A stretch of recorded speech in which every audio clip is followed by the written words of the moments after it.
So as he said, the first time we do this, you're going to hear me giving him 13 drill commands. And this is a good way to illustrate exactly what's involved in loading and firing this weapon. Even though he's firing blanks, he is using explosive black powder. So the rule is you stay on that side of the fence. And don't come around any further than the corners. As long as you're on that side, between those corners, you can feel free to move around as much as you need to. When you hear me say present, the next will be to fire. So if you're at all concerned about the noise level, when you hear me say present, that's your cue. Stick your fingers in your ears. All right. Drive and load. Handle cartridge.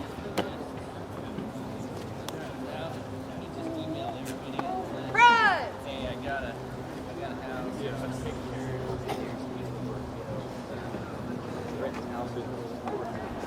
Shut head. Cast about. Charge cartridge. Draw rammer. Ram down cartridge.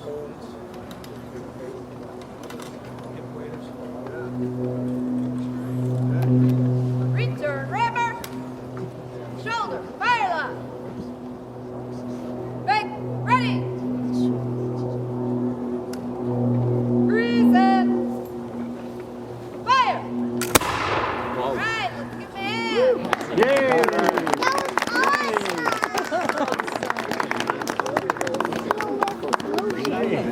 All right, so we're going to do this. This time you're just going to hear 3 commands, 4 commands. 4 commands. These are more like what you would be listening for in battle. But you wouldn't be listening for a voice. You'd be listening for drum signals that signify these commands. Prime and load.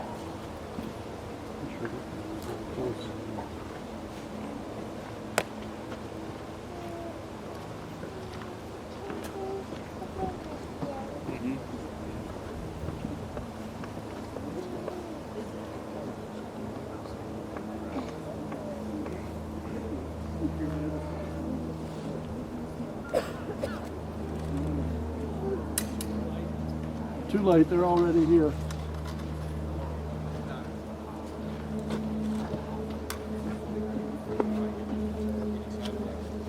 Bank ready. Present. Fire. Much more than zero.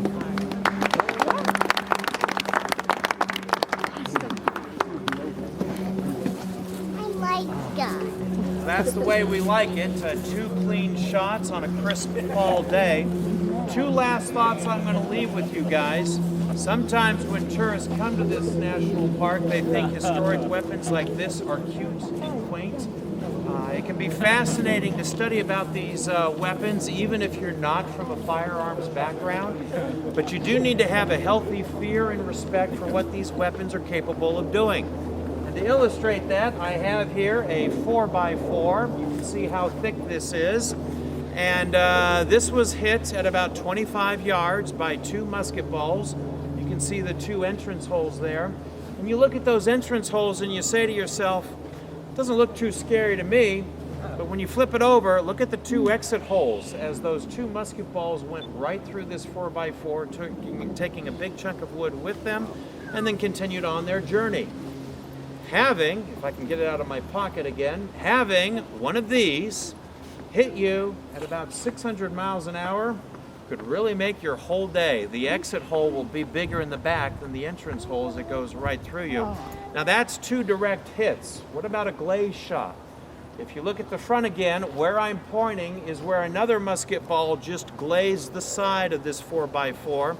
Again, you look at the front there, it doesn't look too intimidating, but when you look at the side view, look at how that glaze shot just took more and more of the wood fiber with it and then kept on going. So for those people who think that historic weapons are cute and quaint, we call this our Board of Education.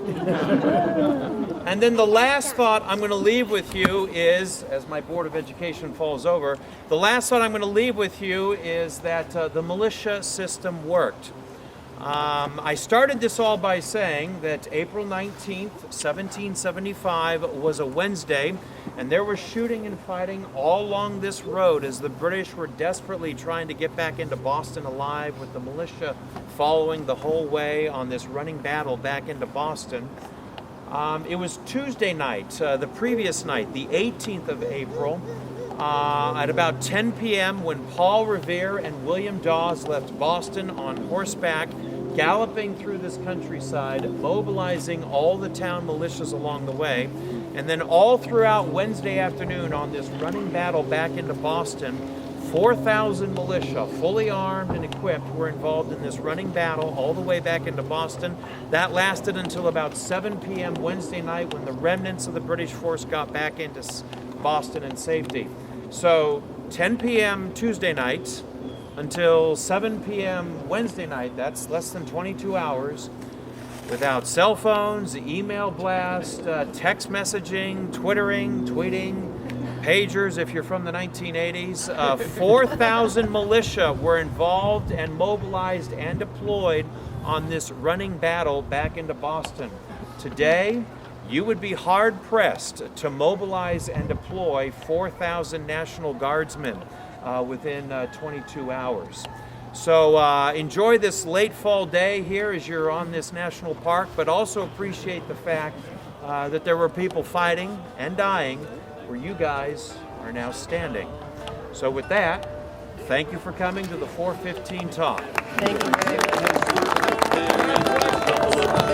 Grease my chin before I leave this town. Oh, town, oh, town, oh. Couple of you here, grease my chin before I leave this town. Oh. He grabbed a gray goose by the neck, flung the duck across his back. Didn't mind, quack, quack, quack, till the legs all dangling down. Oh, down, oh, down, oh. Didn't mind, quack, quack, quack, till the legs all dangling down. Old Mother Flipper Flopper jumped out of bed. Out of the window she cocked her head, crying, John, John, the great goose is gone, the fox is on the town.